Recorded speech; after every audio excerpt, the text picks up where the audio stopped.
Hari ini saya ingin mengajak Anda berpikir cerdas dan waras dengan sebuah pernyataan yang menukik tajam. Siapa pembuat hoax ijazah Jokowi palsu? Ya dia sendiri. Siapa pembuat hoax ijazah Jokowi palsu? Ya dia sendiri. Fakta yang tidak bisa ditutupi. Tidak suka, punya kebencian kepada Pak Jokowi. Saya tidak tahu sampai kapan. Anda menuduh kita tidak etis secara ilmiah. Kami bertanya. Ya makanya saya jawab. Saya jawab. Mau dijawabin nggak? Iya, makanya ya dengar. Pak, ya terkait ijazah saya. Terkait ijazah saya. Etika ilmiah itu apa? Nggak sebentar. Kita bisa lihat bahwa orang-orang ini tidak suka dengan Pak Jokowi. Malah memenjarakan jurnalis yang kritis, yaitu Bambang Trimulyono. Dan di tahun 2020 ini malah mengkriminalisasi 3 intelektual, Roy Suryo, Rizwan Syanipa, dan saya sendiri, Dr. Tifa. Seandainya ada tuntutan fitnah dan pencemaran nama baik terhadap hal ini, maka yang melakukannya adalah yang memberi pernyataan. Ya, satu-satunya dokumen yang kami lihat itu hanya skripsi. Anda menguraikan, menjelaskan tentang skripsi itu. Itu baru betul, cerdas sekali nih, khusus buat skripsi. Dia pakai dokumen asli, tetapi tidak untuk ijazah. Artinya materi riset, materi penelitian saya adalah ijazah yang beredar di internet. Ijazah yang beredar di internet kan, karena itu kan satu-satunya materi yang kita semua punya.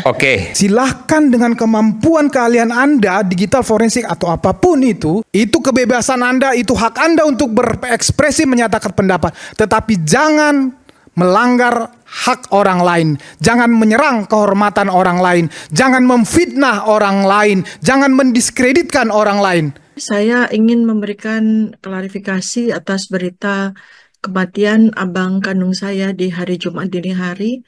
Kami memang punya riwayat keluarga hipertensi, tetapi dengan lifestyle yang relatif bagus, risiko tersebut terjaga. Dan sepulang dari pemakaman, tepat pada titik kesedihan saya yang sangat mendalam, sepucuk surat dari Polda menyambut saya di rumah. Seandainya ini adalah sebuah PSYOP, psychology operation, ini berhasil. Berhasil meluluh lantakkan hati saya yang remuk redam dalam titik terendah. Kalau ini adalah ijazah yang diklaim sebagai ijazah Joko Widodo yang menjadi presiden 2014 sampai 2024, maka ini palsu. Dari mana Anda bisa mengatakan palsu? Dari mana saya melihat dari foto. Ilmiah apanya memakai data yang tidak diverifikasi, yang tidak punya data pembanding, yang dokumen asli. Ahli apa seperti itu? Saya dalam keadaan hampir 24 jam terjaga, sedih luar biasa kehilangan orang tercinta, dan bau mentah adalah surat pemanggilan kepolisian. Saya berpikir dengan emosional, mengapa harus hari ini pada saat saya kehilangan abang tercinta? Kenapa tidak lusa? Kenapa tidak minggu depan? Pada saat ini, hari ini, hati saya merepih sedih. Adalah dari jarak antar mata. 1. Jarak antar mata ini akan sangat sulit dioperasi plastik. Karena ini perangkatnya kan banyak ya, kompleks kan. Jadi jarak antar mata ini kita bisa bedakan apakah mata foto di sini dengan mata foto di sini tuh orang yang sama atau tidak, itu satu ya. Gimana cara ngukurnya? Ada aplikasinya? Ada. Kalau aplikasinya nanti kita menggunakan face recognition.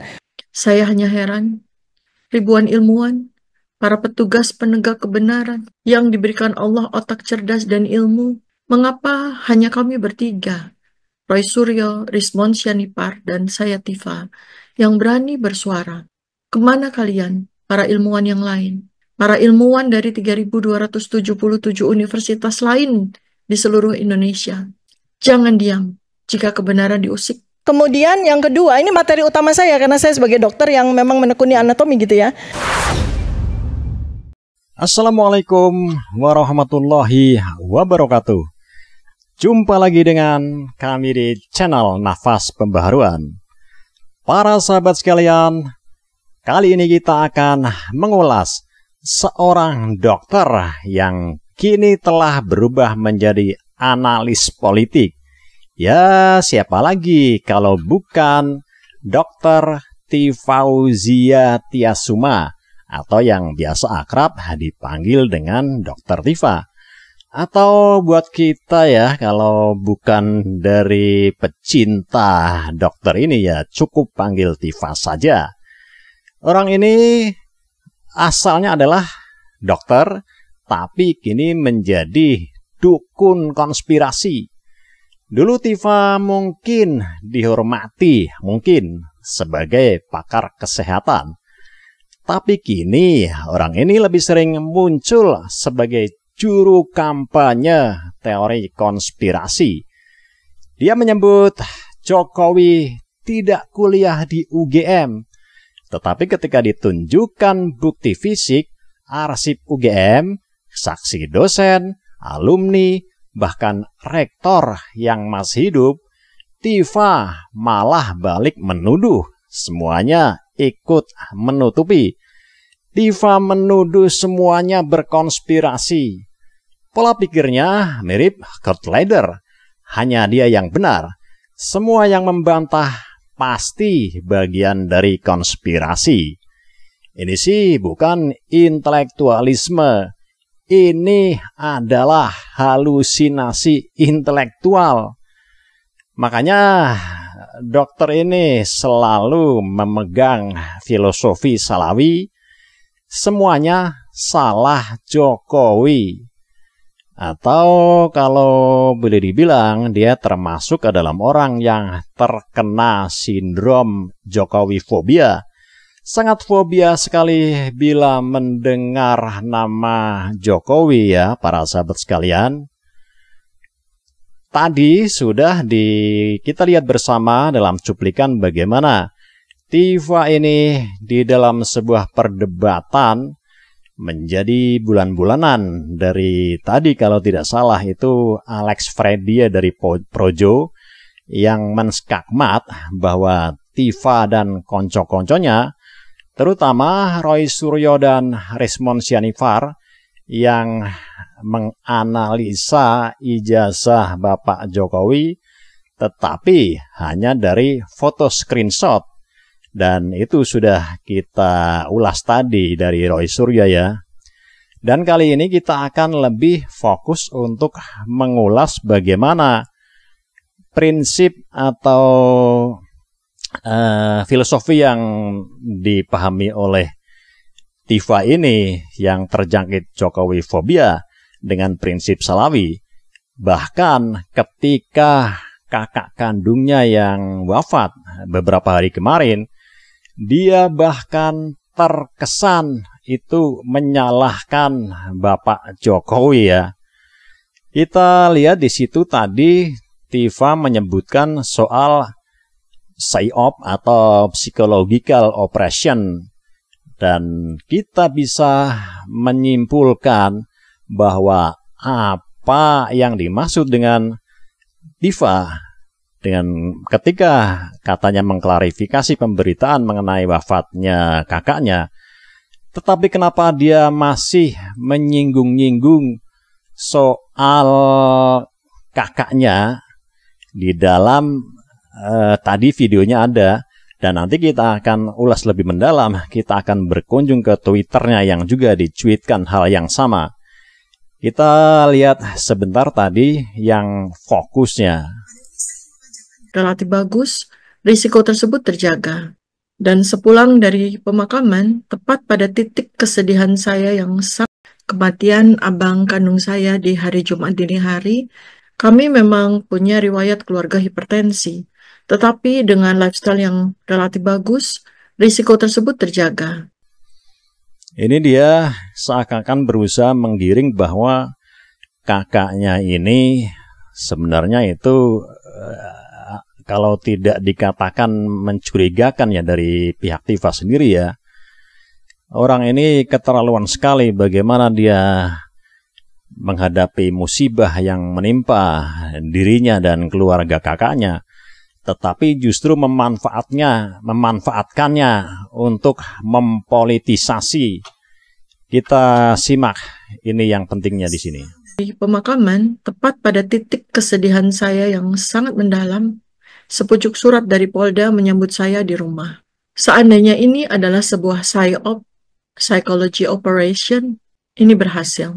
Berhasil meluluh lantakkan hati saya yang remuk redam dalam titik terendah. Kalau ini Itu ya para sahabat tadi, dia menyebut adanya psyop alias psychological operation.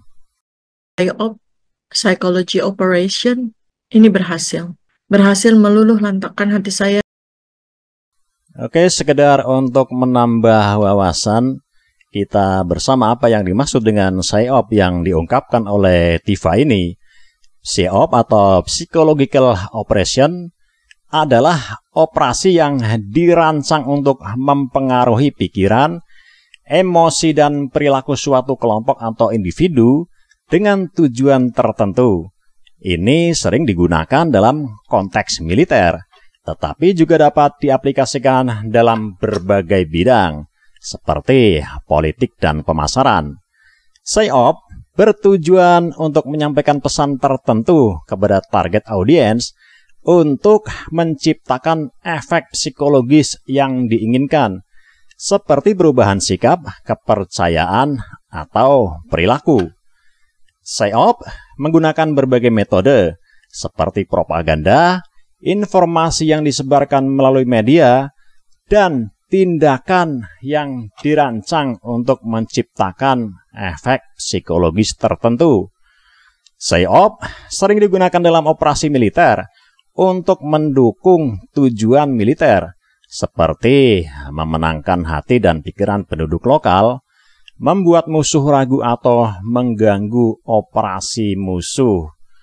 Nah, inilah kiranya yang dimaksud dengan Tifa. Dengan dia menyebut PSYOP, seakan-akan musibah dengan wafatnya kakaknya ini berkaitan dengan sepak terjang dia selama ini, yang dalam beberapa hari terakhir dia sedang menghadapi kasus tudingan pencemaran nama baik kepada Bapak Jokowi tentang fitnah ijazah palsu.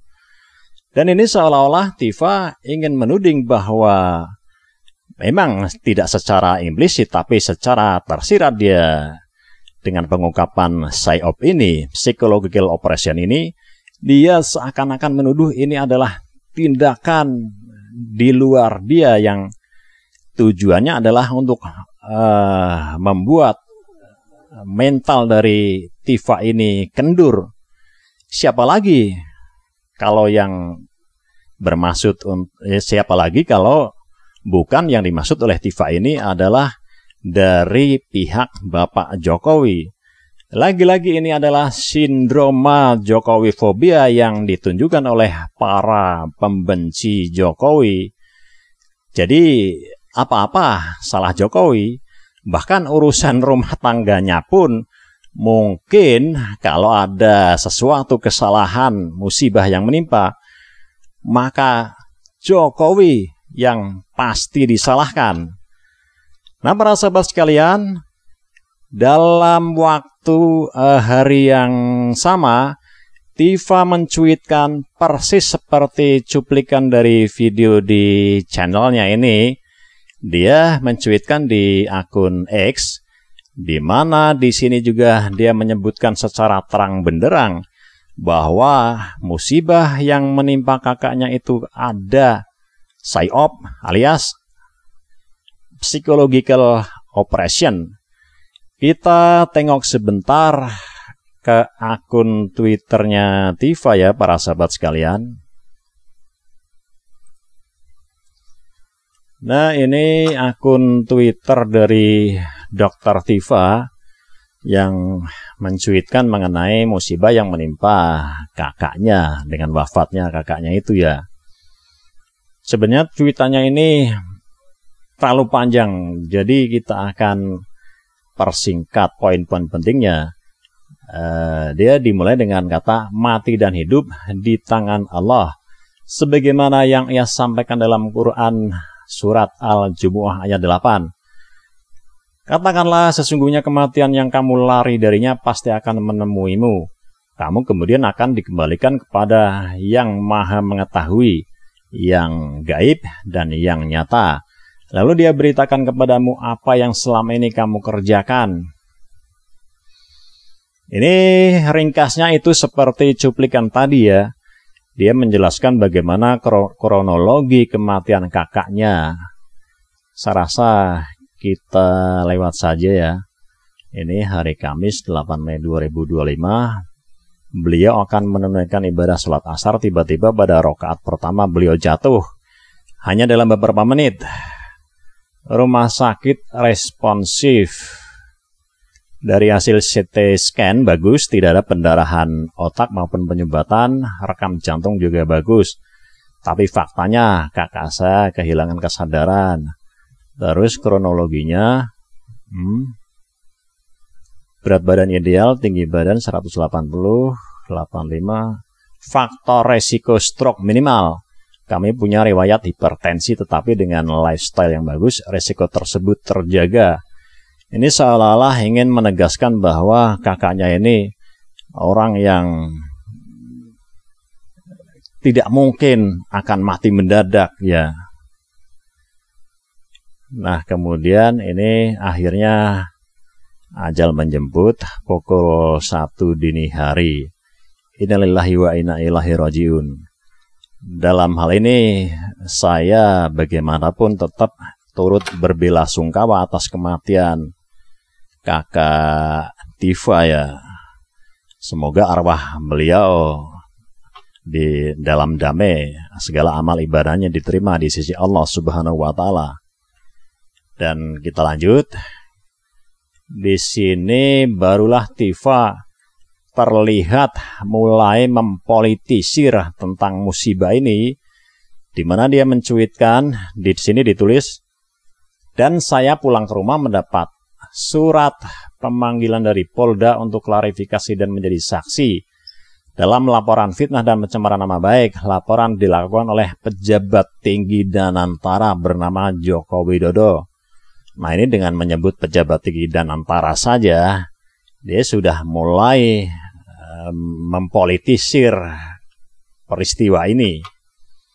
Dan di sini ini yang pentingnya, sepulang dari pemakaman tepat pada titik kesedihan saya sangat mendalam, sepucuk surat datang dari Polda menyambut saya di rumah, persis seperti cuplikan di video tadi ya para sahabat. Seandainya ini adalah sebuah PSEOP, psikologi operation, Anda berhasil meluluh lantakan hati saya remuk redam dalam titik terendah. Persis seperti yang diunggah di channelnya, di video tadi, di cuplikan tadi ya para sahabat. Dan penutupannya juga persis. Saya hanya heran ribuan ilmuwan, para petugas penegak kebenaran yang diberikan Allah otak cerdas dan ilmu. Mengapa hanya kami bertiga, Roy Suryo, Rismon Sianipar, dan Tifa yang berani bersuara? Kemana kalian para ilmuwan yang lain? Ini seakan-akan dia merendahkan ilmuwan lain dan berusaha jenis orang yang menganggap bahwa dirinya adalah orang yang paling benar. Dan jika orang tidak memihak dengan pandangannya, pikirannya, atau pendapatnya, maka itu dia pasti mempertanyakan. Dia lupa bahwa di Indonesia ini disebutkan ada 3.277 ilmuwan. Apakah semua orang ini harus memihak Tifa dan gerombolannya? Tentu saja. Dia pikir semua ilmuwan itu baru bisa dikatakan ilmuwan kalau memihak dia dan gerombolannya, gerombolan pembenci dan barisan sakit hati yang selalu nyinyir dan tidak henti-hentinya menebar provokasi dengan fitnah dan kebencian, bahkan sampai hari ini. Makanya di sini meskipun ini berita duka, tetapi sayangnya justru Tifa ini mendapatkan hujatan, bulian dari warganet. Kita lihat sedikit sebagian dari komentar para netizen. Ini ada akun Mas Yono. Kata-katanya yang kotor, menyebar berita hoax, memfitnah, menuduh orang lain. Ujaran kebencian itu perbuatan yang sangat keji, tapi kalau sudah ketahuan putus asa, baru menyebut Allah. Inilah salah satu komentar dari netizen yang seharusnya ikut berduka cita bela sungkawa, tetapi malah menghujat dari Tifa. Kalau lo mau bahas kakak lo meninggal, cukup innalillahi. Cerita kronologi meninggal jangan dicampur adukan dengan berita lo dipanggil ke Polda. Nah ini kan yang tadi saya maksud dengan mempolitisir musibah. Lo gabungkan cerita begitu menggiring opini bahwa seolah-olah ada hubungan antara matinya kakak lo dan kasus lo wanita penghuni neraka. Jangan menyumpahi atau mendoakan sesama muslim sebagai ahli neraka, karena ini hanya sekadar perbedaan pandangan atau perbedaan pendapat atau perbedaan pilihan politik ya para sahabat. Pasti dalam hatinya Tifa kakaknya meninggal karena permintaan Pak Jokowi kepada malaikat pencabut nyawa nih. Apa-apa selalu Pak Jokowi yang disalahkan. Salam waras ya Tifa. Nah ini pemikiran netizen ini sama dengan pemikiran saya tadi bahwa orang-orang yang memiliki prinsip salawi itu semuanya salah Jokowi. Pertanyaannya, apakah 1092 ilmuwan ini tidak punya keberanian atau karena justru mereka cerdas jadi tidak melawan seperti ini? Ada lagi komentar lainnya. Ini komentar yang berduka cita. Sabar dulu Mbak Tifa, inilah semoga. Bertaubatlah, Allah kasih umur panjang agar bisa bertaubat. Berhenti bikin hoax, berhenti menghasut, berhenti seolah-olah pendapat kita paling benar. Pendapat orang lain salah, doa orang tertindas itu mustajab. Seseorang jadi pemimpin juga karena dia pilihan semesta. Betul. Turut berduka cita. Lepas dari itu, ngebaca kalimat-kalimat akhir, ngerasa ada suara ketakutan dan putus asa. Kalau emang merasa paling benar di muka bumi ini, hadapin aja, ngapain ngarap-ngarap dukungan semu. Mereka juga punya kepentingan dan kesibukan lain yang bermanfaat buat keluarga. Ada netizen lain, totok, udah pakar, ilmuwan, akademisi, peneliti, pejuang, pahlawan, ustazah, agamawan, lengkap orang ini, lengkap nih orang diborong semua. Tapi dia lupa nilai yang tertinggi manusia adalah adab atau beradab, akhlak. Komentar yang bagus netizen ini. Dan untuk Anda Dr. Tifa, ini adalah sesuatu yang patut Anda renungkan, Anda introspeksi dan muhasabah bahwa adab Anda, akhlak Anda itu disorot oleh netizen.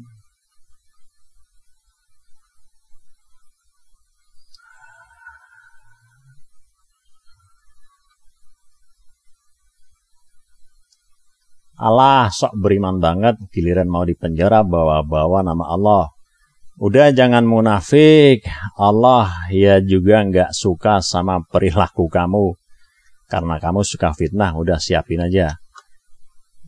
Oke para sahabat, itu beberapa komentar dari netizen di mana Tifa mencuitkan soal musibah yang menimpa dengan kematian kakaknya, tetapi ini terkesan mempolitisir sehingga tidak bisa disalahkan dengan netizen plus 62 yang memang terkenal sangat julid.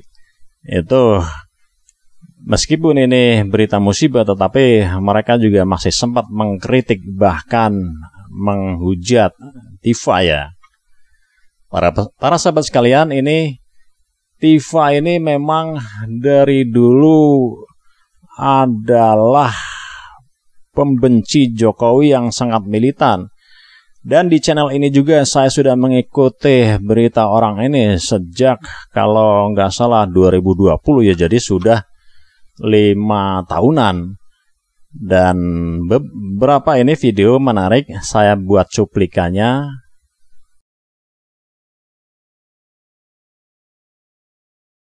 Simbol-simbol ya, dalam bentuk tidak lagi melakukan protokol pandemi lagi, ya berarti ya kita ikut makmum apa yang dicontohkan oleh pemerintah ya, oleh pemimpin kita ya, kita udah nggak usah lagi dong dikejar-kejar.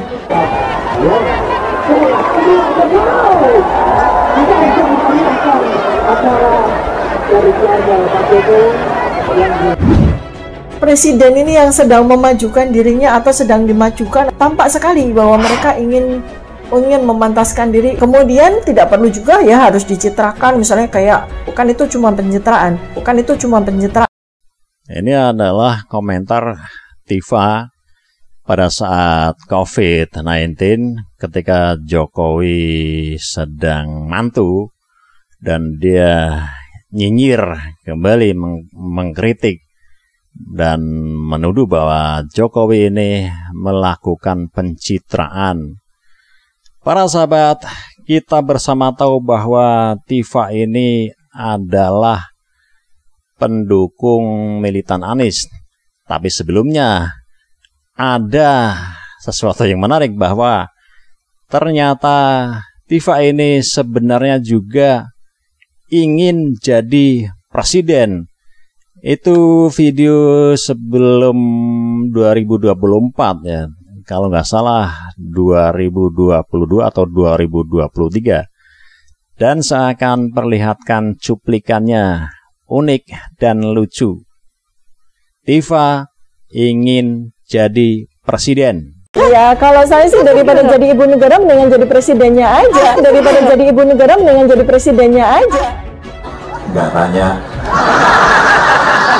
Saya sahkan Dr. Tifa Uzia Suma untuk insya Allah maju kandidasi ya Presiden Republik Indonesia ini. Ini. Kalau saya sih minat, saya pribadi ya. Menurut saya kalau perempuan yang nangani negara Indonesia ini, kayaknya beres. Aduh, nggak boleh. Cocok ini jadi presiden. Karena kita punya presiden perempuan, kita gali yuk Dr. Tifa Uzia ya. Memang presiden harus laki-laki terus. Kayaknya enggak deh, kayaknya boleh aja presiden perempuan. Iya, nggak apa-apa, udah nggak apa-apa. Sehat itu kan ada 4, sehat fisiknya, sehat mentalnya, sehat sosialnya, dan sehat spiritualnya. Ya udah, karena bisa jawab tadi, sepedanya diambil, udah. Sepedanya diambil ya, pintar Tifa ini ya. Tifa. Ini orang kalau sudah bergaul dengan Roy Suryo dan satu lagi Rismond ya, itu jadi semacam kumpulan para provokator yang, apalagi kemarin ya, waktu Rismond menghadap ke Rizik Syihab, dia sowan untuk meminta dukungan dari sang imam besar abal-abal. Jadi ya, begitulah. Sebagai penutup, saya akan cuplik doa khusus dari imam besar abal-abal yang kemarin memberi restu kepada Rismond Sianipar untuk pantang menyerah dalam kasus tudingan ijazah palsu ke Pak Jokowi ini.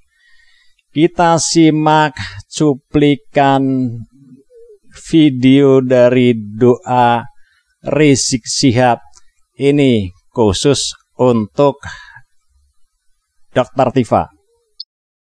Maka bikin susah hidupnya, seretkan rezekinya, jangan berkahi nafkahnya, jangan sembuhkan penyakitnya, biar dapat penyakit yang belum ada obatnya, biar susah jalan hidupnya, biar dipecat dari tempat kerjaannya, biar lakinya kawin lagi, biar anak-anaknya ngelawan sama dia, biar hidupnya tidak bahagia, nggak dapat anak keturunan yang solihin dan solehat, hidupnya hancur-hancuran, nggak ada berkah, susah tiap hari, sedih tiap hari, gundah gulana tiap hari. Oke para sahabat, doa penutup dari Imam Besar Abal-Abal yang juga nasab palsu dari Imam Abal-Abal tadi, Rizik Syihab, menjadi penutup dari perjumpaan kita kali ini. Mudah-mudahan informasi ini bermanfaat bagi kita semua. Jangan lupa tuliskan pendapat Anda sekalian di kolom komentar.